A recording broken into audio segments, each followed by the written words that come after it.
You guys, I just received the craziest news. I rented a vehicle over in St. Louis, Missouri yesterday to go do the First Amendment audit at the St. Louis Metro Police Station. And essentially what has happened now, I've just been contacted by the lady that I rented the vehicle from. And we knew yesterday that they had ran her plates trying to find out who I was, which is obviously unsuccessful because whoever she is not tied to me at all. She just reached out to me and she told me that they have been trying to contact her since yesterday. And she sent me a video that her husband had recorded where a detective from the St. Louis Metro Police was contacting her trying to find out who she had rented the vehicle to. Thankfully, she was a stand-up person and said that she wasn't willing to give my information to them without a subpoena or a search warrant. And that's when they began to threaten her. Matter of fact, just check the video out real quick. So we're trying to figure out exactly who may have had that, who you gave that truck to, before we start, towing vehicles and snatching people out of houses. Because I know it's not you. Okay, well, what do you need from me? Well, is that a vehicle that you use often? Or someone else who was using it yesterday? Because this occurred yesterday. Well, I rent the vehicle out. I rented it out yesterday. Okay. To be able to, how do you rent it out? On Turo. Okay. Is there a way you can provide me the information with the person who rented it and have they returned it?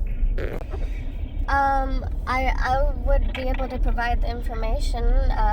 Do you have a search warrant or a subpoena? Because I don't just give names out without something like that. But since it's private information. Well, here's what I can do. I can go ahead and put your vehicle out as wanted for being used in this sex offense, and then I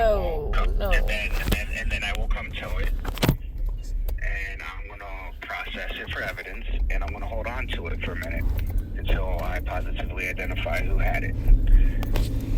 If you wanna go that route,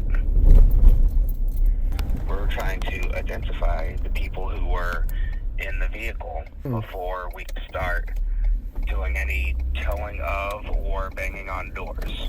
Well, then here's the deal then. Then I'm going to go ahead and put your vehicle out as wanted, okay? But since you guys want, to kind of stonewall me here instead of trying to help me out, I'm going to have to go about this a different way. So that's your choice. It's fine with me. It is what it is. Hey, that's fine, and you do that, and we'll go ahead and contact our lawyer right now, and we'll just deal with this the right way. What was your name again, sir? Murphy. Murphy? Yep. What's your rank? Detective. Badge number? DSN is 7999. Okay. Well, good luck with all that, my friend. I really, really, really hope that you find who you were looking for, but definitely you're gonna have definite big issues if you put a bolo out on our truck for something like that. So as you see, guys, this is one of the scariest retaliations that I've faced yet myself.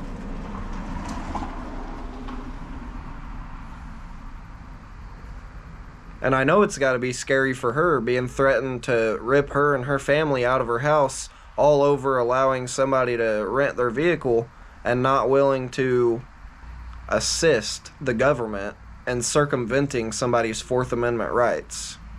You guys, it is our duty to hold these tyrants accountable. It is our duty to redress our grievances with our government. What began as a simple First Amendment audit has now turned into something much more. Corruption, tyranny, false accusations. Make sure that you guys stay tuned for more, because this is far from over. This is only just beginning now.